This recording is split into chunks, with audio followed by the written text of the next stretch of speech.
Hello, good morning, नमस्कार, आदाब। मेरा नाम है आरजे राज। आप देख रहे हैं 839th episode of Nagpur most happening Facebook live show, जिसका नाम है राज की बात हेल्थ एंड वेलनेस के साथ। Really want to thank Ketaki urology hospital by doctor Sadashiv Bhole presents राज की बात in association with active centre for joint care by doctor Amol Kadu, Clifton, a new brand of alkaline water which is transforming lifestyle.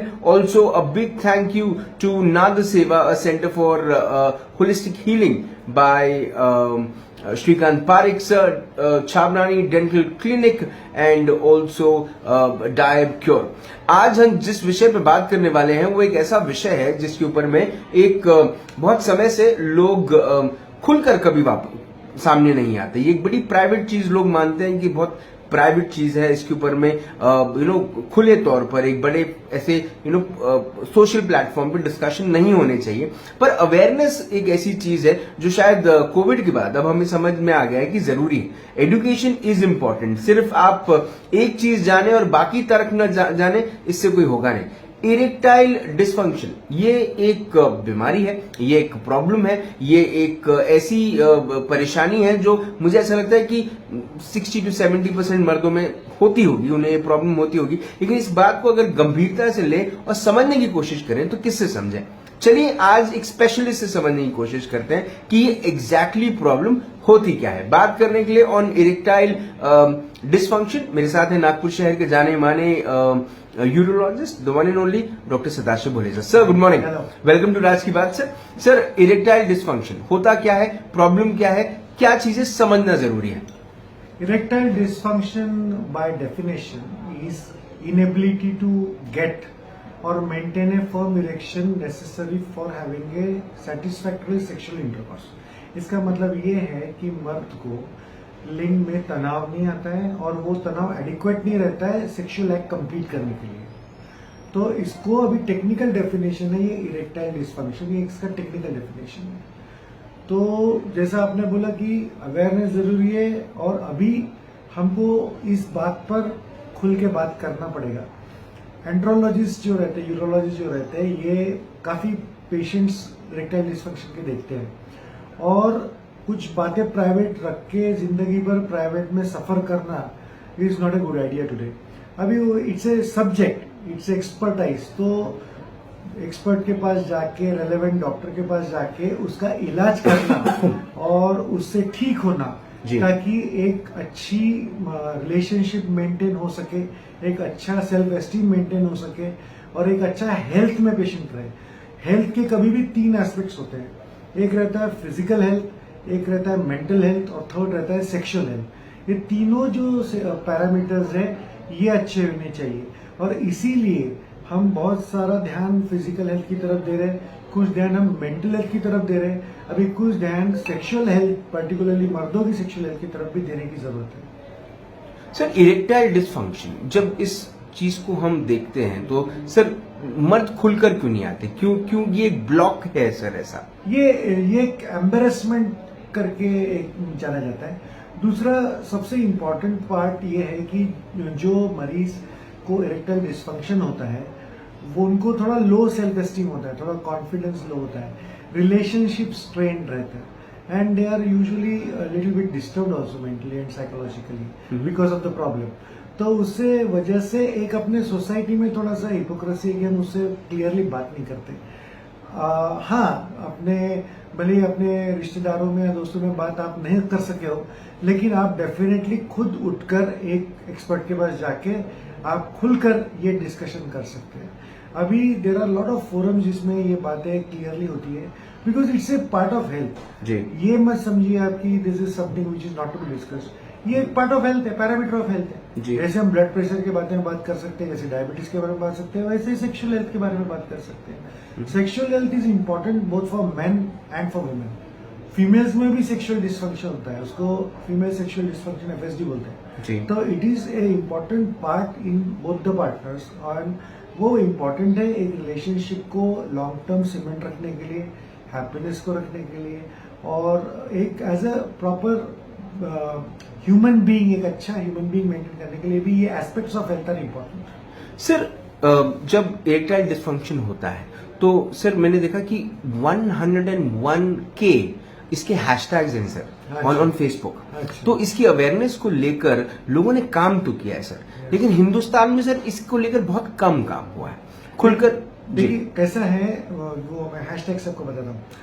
Hashtag इसलिए क्योंकि एक बहुत बड़ा segment है जो कि कंफ्यूजन में भी है कि मुझे इरेक्टाइल डिस्फंक्शन है या नहीं है, नंबर 1 जी। नंबर 2, एक बहुत बड़ा सेगमेंट है जो कि टोटली नॉन क्वालिफाइड है, जिसको ये प्रोफेशनल वे से एक्सप्लॉइट करने की कोशिश कर रहे हैं। बिकॉज इरेक्टाइल डिस्फंक्शन इतना सेंसिटिव मैटर है, पीपल रियली गेट डिस्टर्ब। तो इसलिए, और it is a topic of discussion. तो मुझे लगता है कि the time has come for people, जो जेन्युइन पेशेंट्स है और जो जेन्युइन डॉक्टर्स है, इनके बीच में क्लियर कट एक संभाषण हो और क्लियर कट सलाह मशुरा हो और एक क्लियर कट ट्रीटमेंट प्लान। तो जैसा आपने बोला कि anything which is related to sex has got lot of hashtags, right sir. And sexual health is something which is very important in today's life. ऐसा पहले जैसा नहीं रहा 60-70 जैसा कि पीपल आर उसको नेग्लेक्ट कर रहे हैं एंड लिविंग विद इट। जी। We have come to a point where quality of life is very important for all of us. तो इसलिए जैसे आप बोल रहे हैं कि बहुत सारा इसका lot of thing moving around in the social platform, but आप मुझे बताइए कि कितने सोशल प्लेटफॉर्म्स पे आपने क्लियर कट एक यूरोलॉजिस्ट को इरेक्टाइल डिस्फंक्शन के बारे में बोलते देखा है, या कितने डिस्कशंस आपने देखे या यूट्यूब वीडियोस आपने देखे हैं कि लोग बैठे हैं और एक उस बात का एक्सपर्ट उनको एड्रेस कर रहा है, वो क्वेश्चन पूछ रहा है और इंटरेक्शन हो रहा है। It's very few as compare to the amount of problem we are facing and the amount of doubts people have, that particular incidence is very less. So we have to increase it and we have to address it as a subject. This is a subject, उसके ऊपर किताबें है, scientific किताबें, treatments है, operation है, medicine है, तो इसको अपने को एक बहुत ही साइंटिफिक तरीके से हैंडल करना पड़ेगा। सर मेरे अगले सवाल यही थे कि ट्रीटमेंट क्या है। हाँ। पहले तो ये ट्रीटमेंट के पहले सिर्फ कब ऐसा पता चलता है? जी जी। Current causes. जी। तो कॉजेज बेसिकली सेकेंड 2 रहते हैं, एक ऑर्गेनिक कॉज या एक साइकोलॉजिकल कॉज। ऑर्गेनिक कॉजेज में जैसे डायबिटीज अनकंट्रोल्ड है, ब्लड प्रेशर के मरीज है, या कोई पेल्विक सर्जरी पहले हुई है, पेल्विक सर्जरी के बाद भी इरेक्टाइल डिस्फंक्शन होता है, या एथरोस्क्लेरोसिस है, जैसे नसों का सिकुड़ना है, ब्लड की नसों का सिकुड़ना। तो ये सब कारण है ऑर्गेनिक डिजीज के। This is organic disease. या नर्वस सिस्टम की डिजीज, स्पाइनल कॉर्ड इंजरी हुई हो या स्पाइनल कॉर्ड डिस्फंक्शन हो, तो इससे भी इरेक्टाइल डिस्फंक्शन होता है। कुछ मेडिसिन है ब्लड प्रेशर के जो लेने के बाद, या ट्रैंक्विलाइजर्स या साइकेट्रिक मेडिकेशन लेने के बाद भी इरेक्टाइल डिस्फंक्शन होता है। तो these are some of the small, मैं आपको वो ऐसी लिस्ट बहुत लंबी है जो हम इवेल्युएट करते हैं, मैं आपको कॉमन चीजें बता रहा हूँ। तो these are basically erectile dysfunction, जिसको ऑर्गेनिक डिस्फंक्शन बोलते हैं अपन। देन एक साइकोलॉजिकल होता है कि पेशेंट एकदम परफेक्टली नॉर्मल होता है, वो कोई मेडिसिन नहीं लेते होता, लेकिन उसको एक पर्टिकुलर एक साइकोलॉजिकल परफॉर्मेंस एंजाइटी होती है, और उसकी वजह से, या फिर उसको पास्ट कुछ ट्रॉमा होता है या पास्ट कुछ कमेंट्स होती है जिसकी वजह से उसको लगता है कि आई एम नो गुड, और उसकी वजह से उनको इरेक्शंस होना और मेंटेन करना मुश्किल होता है। These are psychological reasons. So as a doctor we have to differentiate between the organic and the psychological part. The psychological part requires only counsel and sometimes some psychiatric help. और organic part requires actual treatment, evaluation, sometimes surgeries. ये सब कुछ organic part में लगता है। जी। Treatment साहब, जब मैं ये बात करूं कि सर जो ऑर्गेनिक तरीके का ट्रीटमेंट होता है, जो मेडिकल साइंटिफिक ट्रीटमेंट, वो क्या होता है सर? ट्रीटमेंट में पहला प्रॉपर इन्वेस्टिगेशन, हिस्ट्री टेकिंग और डायग्नोसिस कि क्यों हुआ। डायग्नोसिस के पीछे का कॉज ट्रीट करना बहुत जरूरी होता है, ठीक है। तो सपोज फॉर एग्जांपल हम लेते हैं कि एक पेशेंट है जिसको बहुत सीवियर डायबिटीज है, अनकंट्रोल्ड है, उसकी वजह से उसकी खून की नसें सिकुड़ गई है, तो पहले हम उसको diabetes control is important. Second, हमको कुछ दवाइयां हैं जो कि यूज कर सकते हैं। फॉर आपने वाइग्रा का नाम सुना होगा, that is actually a drug which is used very widely for treatment of erectile dysfunction. तो वो अब हम कर सकते हैं कि नहीं यूज, ये भी इंपॉर्टेंट है। Viagra is not a simple drug, वो मेडिकल सुपरविजन में लेनी चाहिए, उसके साइड इफेक्ट्स भी होते हैं। समटाइम्स एक आधा पेशेंट जो कुछ हार्ट की दवाइयां ले रहा है, उसने अगर गलती से वाइग्रा ले ली किसी से सुन के without medical supervision, that patient can lead into severe life threatening complication. तो इसलिए इसको इवेल्युएट करके ये मेडिसिन भी हम चालू कर सकते हैं। तो medicine takes care of almost 75 to 80% of patients with erectile dysfunction. Medicine से ही 75-80% पेशेंट काफी ठीक रहते हैं, मेंटेन होते हैं। अलग अलग टाइप की मेडिसिन है। कुछ मेडिसिन जैसे सिल्डेनाफिल जैसे वाइग्रा में बोल रहा हूँ, ये 1 से 3 घंटे तक ही चलती है। फिर कुछ टैबलेट्स है कि जो 48 आवर्स तक काम करती है। जी। एक गोली लेने से पेशेंट को 48 आवर्स तक अच्छे इरेक्शन आते हैं। जी। तो वो भी एक ट्रीटमेंट है। कुछ है जिनको लेने से इमीडिएटली 15 मिनट्स में पेशेंट कैन हैव इरेक्शन। तो ये जो डिफरेंट डिफरेंट मेडिसिन है, इसको हमको पेशेंट के रूटीन में फिट करना होता है। For example, take an example of a married man. एक आदमी है जो शादीशुदा है लेकिन जिसको इरेक्टाइल डिस्फंक्शन जी। है, उसकी वाइफ उसके साथ रहती जी। है, तो उसमें we need to make tablets, हमको टैबलेट्स डिफरेंटली देनी पड़ती, ताकि वो पेशेंट को जब भी मौका मिले तो वो सेक्सुअल इंटरकोर्स हो सके। सपोज एक हाइपोथेटिकल सिचुएशन है कि the partner stay away and they are going to meet only on weekend, Saturday Sunday को उनकी मुलाकात होने वाली, तो हमको उस समय वो पिल देनी होती है जो 48 आवर्स काम करे, ताकि एक गोली में उनके सैटरडे संडे का जो इंटरकोर्स है वो हो जाए। जी। सो सपोज कभी कभार एक्सीडेंटली ऐसा मौका उठ जाता है, जी। Then we have to use a pill which is short acting है, फट से हो गया। So this is how we basically हम लोग इसको उस तरीके से एडजस्ट करते हैं मेडिकेशन को, ताकि पेशेंट के लाइफस्टाइल में कोई फर्क ना पड़े, उसको टैबलेट का इफेक्ट आने के लिए ना रुकना पड़े। तो हर एक का हिस्ट्री लेके, हर एक का लाइफस्टाइल लेके उसको अपने को फिट करना पड़ता है। तो दिस इज मेडिकल ट्रीटमेंट, मतलब treatment of basic cause, organic cause and also these oral agents. Then sometimes क्या होता है कि कुछ सर्जरीज रहते हैं जो विच आर रिक्वायर्ड, जैसे पेरोनीज डिजीज एक डिजीज होता है जिसमें इरेक्टाइल डिस्फंक्शन होता है, उसकी सर्जरी हम कर सकते हैं। कभी कभी खून का प्रवाह अच्छा होता है लेकिन खून ट्रैप नहीं होता लिंग में, उसको बोलते हैं वाजो ऑक्लूसिव डिस्फंक्शन, ये नसों की बीमारी है, उसका ऑपरेशन होता है। कभी कभी कोई पेशेंट को पीनाइल इम्प्लांट्स डालने पड़ते हैं इरेक्शन मेंटेन करने के लिए, तो this is surgical treatment. So ये दो एस्पेक्ट्स है यूरोलॉजिकल ट्रीटमेंट के।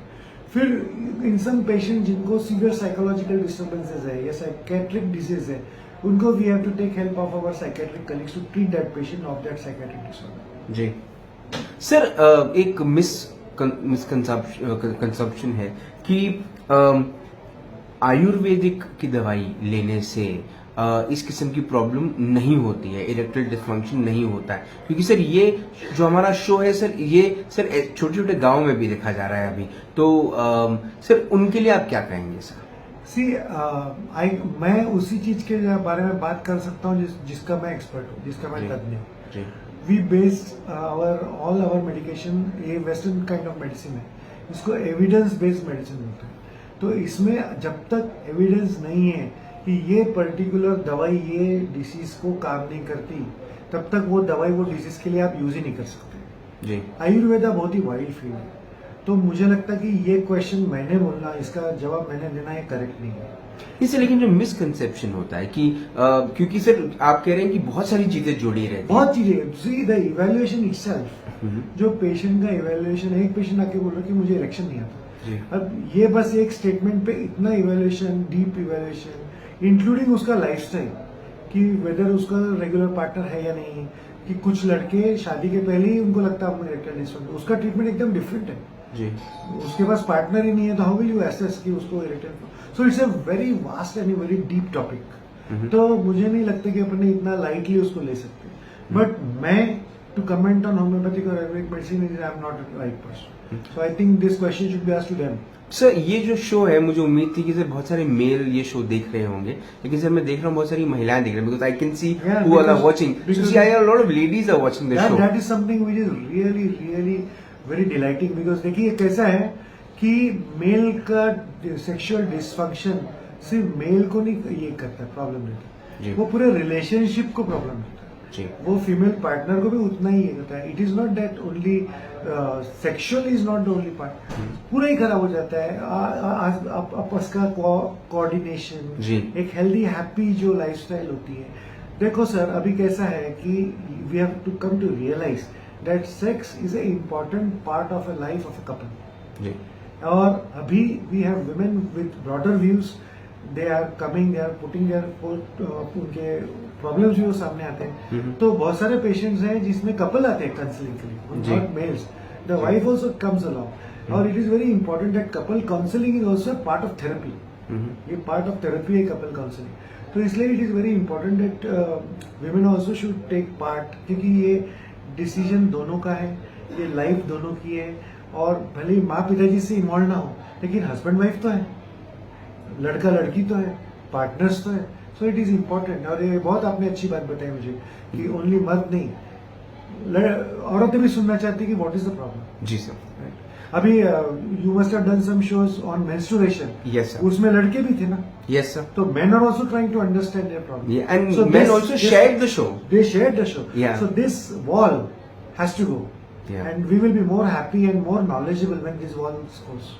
सो मुझे ऐसा लगता है कि आज इरेक्टाइल डिसफंक्शन को लेकर जो सर एक जो आज तो बहुत लुका छुपी चल रही थी ना सर, उसको आपने बहुत वो जो धुआं है उसको बहुत क्लैरिटी थी कि ये बात को समझने की जरूरत है कि अगर आप एक समाज में रह रहे हैं तो आपकी सिर्फ एक दूसरे के प्रति प्रेम ही नहीं लेकिन जिम्मेदारी भी होनी चाहिए। और वो जिम्मेदारी इस रूप से हो कि अगर किसी को कोई प्रॉब्लम हो तो प्रॉब्लम रिपोर्ट हो, एंड एज यू से sir treat early, report early, treat early. Yeah. Is that right? Detect early and treat early. Detect early and treat early. Sir आपने अपना वक्त दिया, आपने हमसे बात करी, बहुत बहुत धन्यवाद। Thank you so much. Thank you so much. Raj. Nagpur शहर के वेरी सीनियर बहुत प्रचलित यूरोलॉजिस्ट हैं डॉक्टर सदाशिव भोले, उनसे हर हफ्ते हम एक यूरोलॉजिकल प्रॉब्लम को लेकर बात करते हैं।